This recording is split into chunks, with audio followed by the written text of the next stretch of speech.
Saludos a cada uno de ustedes, mis estudiantes del primer año de secundaria. Vamos a continuar el desarrollo de nuestras sesiones y empezaremos a hablar sobre el segundo tema que lleva por título la sílaba. Un concepto que ya todos conocemos, puesto que lo venimos desarrollando desde la primaria, pero en cada sesión siempre hay algún dato nuevo que conocer y sobre todo actualizar nuestra información. ¿Qué es la sílaba? Comenzamos por la definición. ¿Qué entendemos por sílaba? Primero, decir que es la unidad mínima de pronunciación que vamos a encontrar en una palabra. Cuando pronunciamos una palabra, esta, en los golpes de voz que nosotros emitimos, vamos expresando sonidos y la división mínima de esa pronunciación se le conoce como sílaba. Esta sílaba está conformada por una letra o por un conjunto de letras que son pronunciadas justamente en esa emisión de voz. Esa letra está formada necesariamente por una vocal y cuando hablamos de conjunto de letras se va a sumar a la vocal la consonante. Entre estos dos elementos vamos a encontrar distintas combinaciones que van a conformar una sílaba. Primero, entendiendo de que una sílaba puede estar formada solamente por la vocal. Tal es el caso de las palabras usa y cae. Como podemos ver, al dividirlas en sílabas, la vocal aparece sola formando sílaba. También se combina una consonante con una vocal. Igualmente podemos observar en los ejemplos, ¿no?, a la combinación de estos dos elementos. También podríamos decir que en esta combinación se suma una vocal en medio y tanto antes y después las consonantes. Podemos observar en el primer caso la vocal en medio y las consonantes tanto antes como después. Igualmente en el segundo caso la vocal en medio y en este caso podemos ver, ¿no?, de manera más compleja consonantes antes y consonantes después.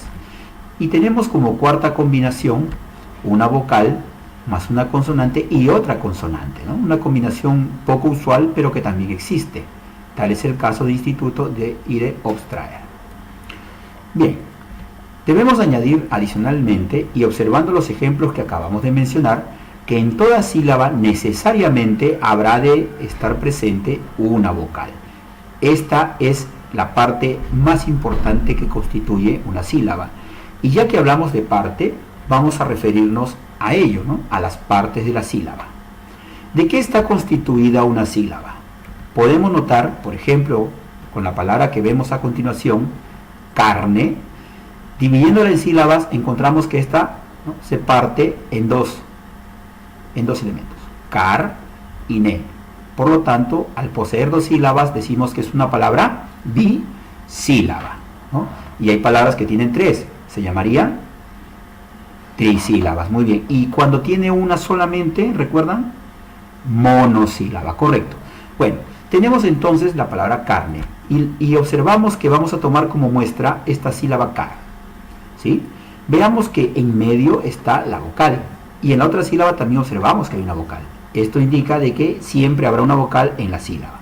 Si nosotros distribuimos las partes que constituyen esta sílaba, la sílaba car, diremos que la vocal se ubicará en la parte central, no solamente porque la vemos en el medio, sino porque, de acuerdo a su importancia, esta será el núcleo, ¿no?, el núcleo o la cima que representa la sílaba. Lo mismo podemos observar en la palabra transporte, ¿no?, tomando como ejemplo la sílaba trans. Notemos que ahí está la vocal y por ser esta lo más importante de la sílaba, la vamos a encontrar siempre ubicada como elemento central. Y podemos notar que antes y después, tanto en uno y otro caso, encontraremos que hay consonantes, pero pueden haber excepciones. Cuando hay una consonante que se ubica antes del núcleo cima, esta tiene un nombre particular, y cuando se ubica después de este núcleo cima, también va a recibir un nombre. Cuando se encuentra antes del núcleo o de la cima, o sea de la vocal, a esta consonante se le conoce como cabeza. Y aquella que se ubica posteriormente al núcleo o cima, esta se ha de denominar coda. Comparándolo con el ejemplo que tenemos hacia la derecha, notaremos que la cabeza y la coda, que son las consonantes que van antes y después respectivamente, tienen una diferencia notoria en comparación al ejemplo inicial. ¿Sí? Se puede notar, ¿no?, que no hay una sola consonante, hay dos, tanto antes como al final. ¿Qué ocurre en este caso?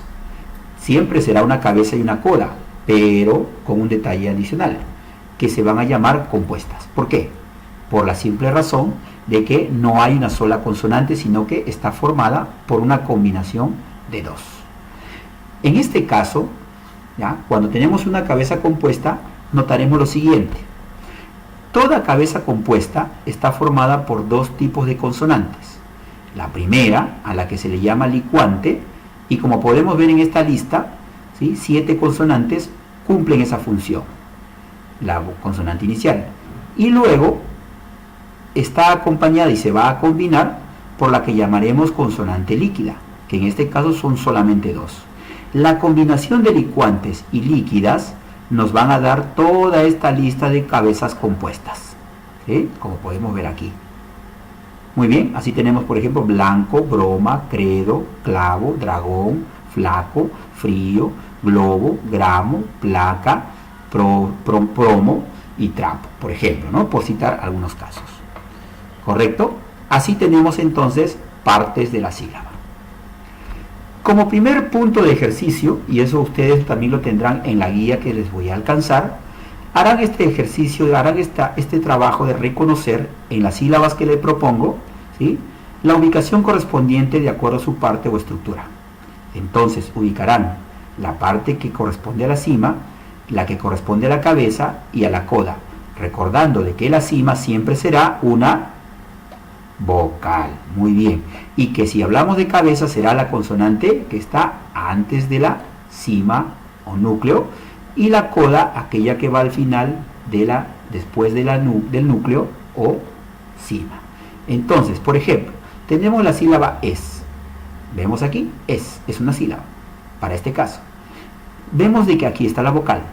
La vocal obviamente estará ubicada en la cima.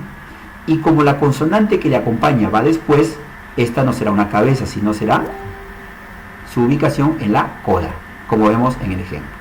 Y si vemos el segundo caso, la sílaba par, veamos de que en medio está la vocal y claro, irá en la ubicación correspondiente a la cima, pero también observamos que hay una consonante que está antes y una que va después. Como podemos darnos cuenta, una será la cabeza y la otra será la coda, como vemos en este caso. Muy bien, y ustedes harán lo mismo con las demás sílabas que les propongo en esta lista.